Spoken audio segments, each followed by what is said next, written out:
Are you trapped by your past?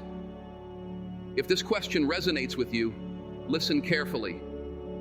What if your past isn't a chain, but a stepping stone? The shame keeping you stuck isn't protecting you.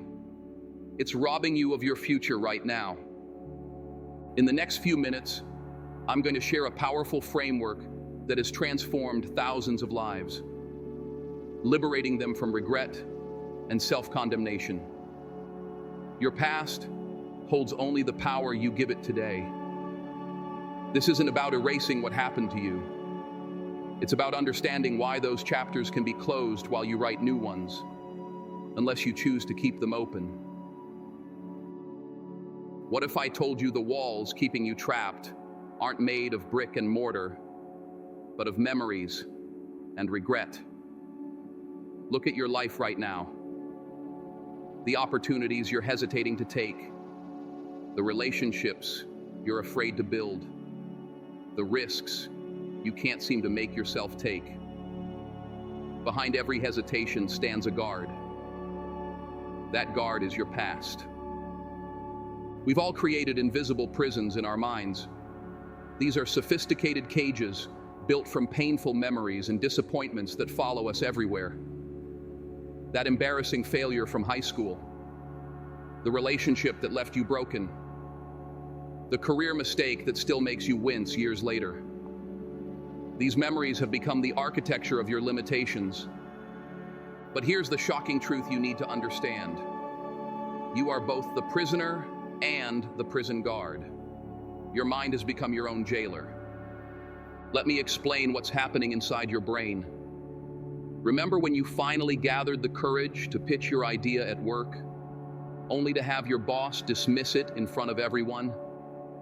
Every time you replay that moment of shame, your mind carves a neural pathway, like creating a trail through dense jungle. The first time is difficult, but each time you revisit that pain, you're walking that same path again, making it wider, deeper, easier to travel. This is neuroplasticity at work.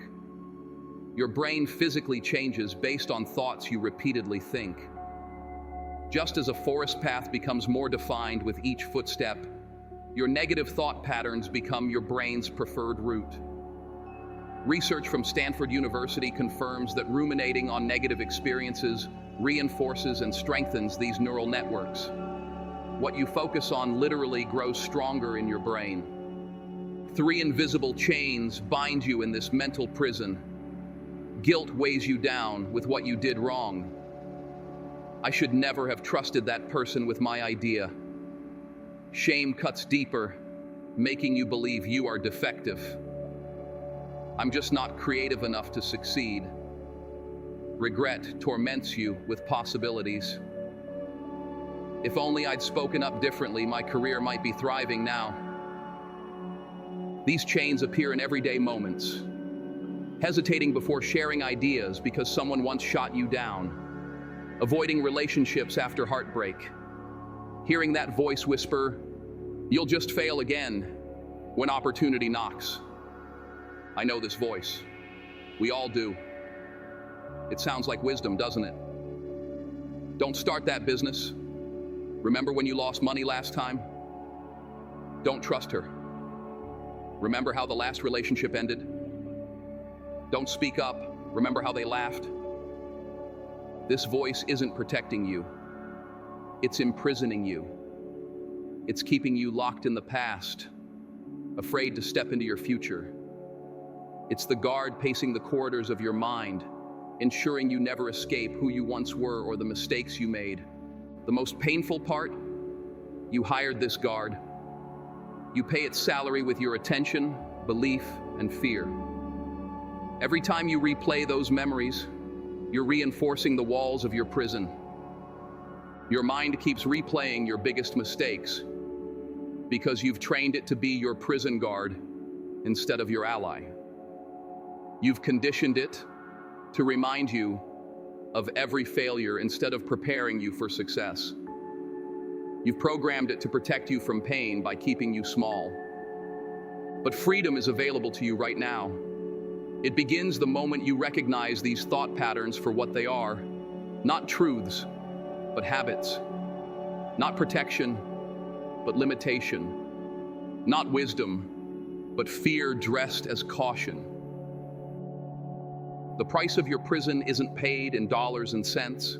It's paid in dreams unrealized and love unexperienced. While you're focused on guarding against past hurts, life is passing by outside your cell walls. That freedom waiting for you comes with an uncomfortable truth. Your past isn't just robbing you of peace. It's stealing your future in broad daylight. Every moment spent dwelling on what happened yesterday is a moment stolen from creating tomorrow. This is opportunity cost at its most devastating. The job applications never submitted, relationships never pursued, dreams abandoned because you labeled them unrealistic. Like sand through an hourglass, these possibilities silently slip away while you're looking backward. Consider this. In trying to protect yourself from repeating past mistakes, you guarantee new ones instead. You build invisible walls and call them wisdom. I'm just being cautious, you tell yourself. But caution rooted in fear doesn't protect you. It paralyzes you. Imagine a day when you wake without yesterday's weight already on your shoulders. The emotional tax of carrying your history is paid daily, and the interest compounds. Your capacity for joy diminishes because part of your emotional bandwidth is already occupied. Your presence with loved ones suffers because part of you still lives in moments long gone. Look at how this manifests in real life. The woman who sabotages promising relationships because deep down, she doesn't believe she deserves complete love. The man who never seeks promotion because a failure 15 years ago convinced him he's not leadership material. The artist whose work remains hidden because one harsh critique made them question their gift. These aren't rare exceptions. They represent the painful norm for anyone trapped in their past. Research confirms this pattern. When you don't believe you deserve better, you create circumstances that confirm your worst beliefs about yourself. This creates what psychologists call a self-fulfilling prophecy. You expect rejection, so you withdraw before it happens, or unconsciously push others away. When rejection comes, rejection you essentially engineered. It reinforces your belief that you're unworthy of connection. Unresolved shame leads to isolation, creating disconnection from others, which only deepens your shame. The most tragic part? This prison is unlocked. You could walk out any time. If only you believed you deserved freedom. What would your relationships look like if you weren't constantly waiting for people to discover your flaws? What opportunities would you pursue if you weren't convinced of failure before starting? What joy might be available if you stopped punishing yourself for past mistakes? Why do some people transform their painful history into fuel that propels them forward, while others let it become fire that consumes everything good? The difference isn't that they've forgotten their past or suffered less significantly. The difference is this: they've separated the lesson from the emotional burden. They extract wisdom without carrying weight. They say, "This happened, and it taught me something valuable," rather than, "This happened, and it defines who I am forever." They use their scars as evidence of healing, rather than open wounds that continue to bleed. Those who heal don't just learn from their wounds. They refuse to let those wounds speak for them. But here's what nobody tells you about victim mentality.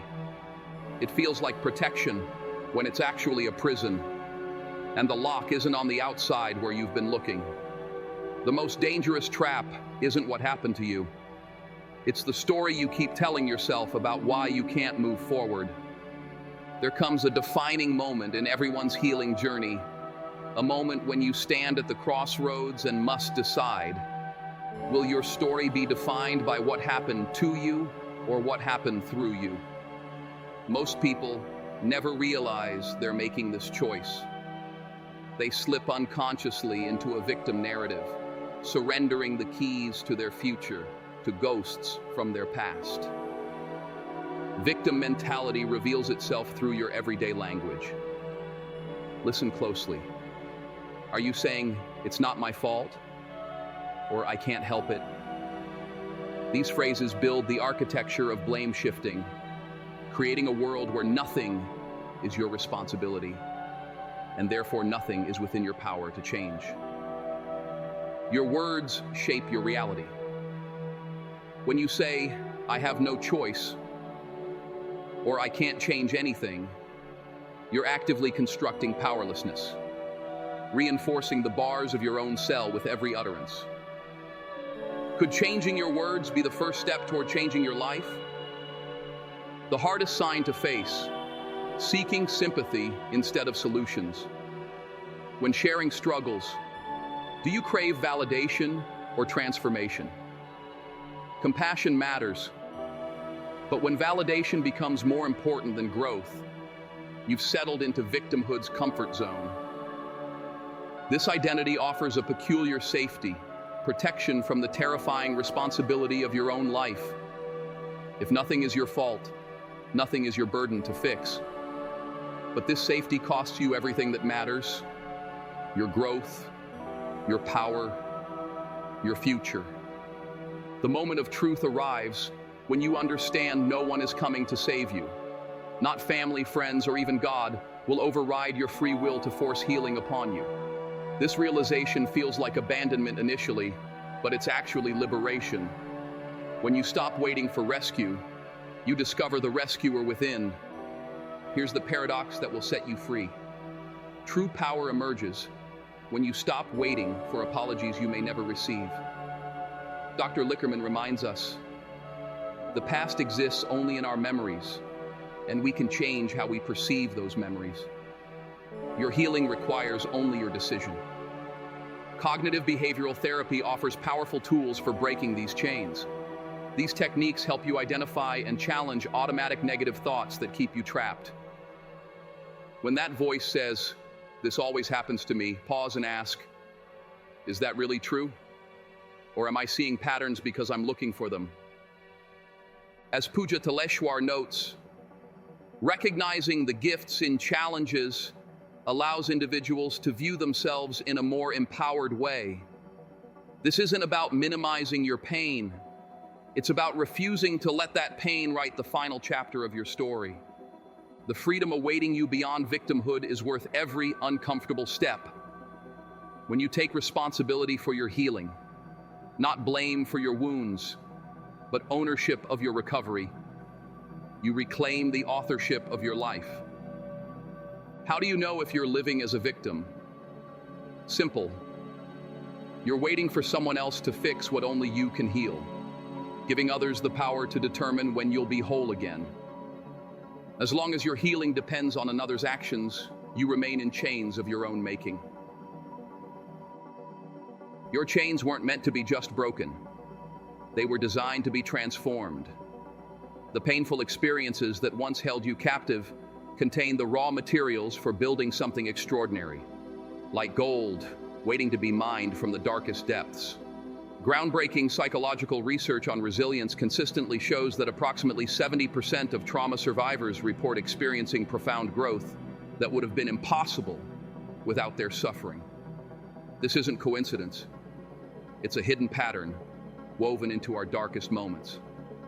Post-traumatic growth isn't just psychological jargon. It's the remarkable human capacity to extract gold from the mines of our deepest pain. Think about that for a moment. The very experiences that threaten to destroy you might actually contain the blueprint for your greatest strength. Society pushes a dangerous lie that healing means forgetting, that moving forward requires erasing your past. But true transformation isn't about amnesia. It's about alchemy. It's not changing what happened to you, it's revolutionizing what those experiences mean. Look at the woman who endured years of bullying and abuse. Those experiences didn't just vanish from her memory. Instead, she recognized how they developed her resilience and empathy, completely transforming her self-perception. The pain didn't disappear. It was repurposed. The most powerful stories of redemption come from people who refused to waste their wounds. They stared directly at their pain and asked, "What can this teach me that nothing else could?" That question changes everything. This transformation follows 3 essential steps that most people never discover. 1. Acknowledge your pain without minimizing it. This isn't about wallowing. It's about honesty. Looking your suffering in the eye without flinching takes tremendous courage, but it's the only way to extract what's valuable. 2. Extract the wisdom from the experience. Every hardship carries a lesson that couldn't be learned any other way. The betrayal taught you discernment. The failure revealed your true priorities. The rejection unveiled your deeper strength. 3. Repurpose that experience to fuel your growth. This deliberate choice transforms your testing ground into your testimony. Your deepest wound becomes your unique contribution to a broken world. From a spiritual perspective, this transformation reveals something profound about God's character. He doesn't waste pain. He repurposes it when we surrender it. Isaiah 61:3 promises that God provides beauty for ashes and healing for the brokenhearted. That's not just poetic language. It's a divine promise that your suffering can be exchanged for something beautiful. Joyce Meyer's journey illustrates this perfectly. Through faith, she found healing from her painful past. Her suffering wasn't erased. It was transformed into a ministry that has touched millions. The very chapters of her story that the enemy meant for destruction became the foundation of her purpose. Imagine what your life looks like when you allow this transformation to occur. The experiences that once defined you as broken begin to define you as uniquely equipped. Your testimony isn't separate from your test. It's hidden within it. The very circumstances that threaten to break you contain the raw materials for building something unbreakable. How can you transform your greatest regrets into the foundation of your comeback? By understanding that your testimony was always hidden within your test.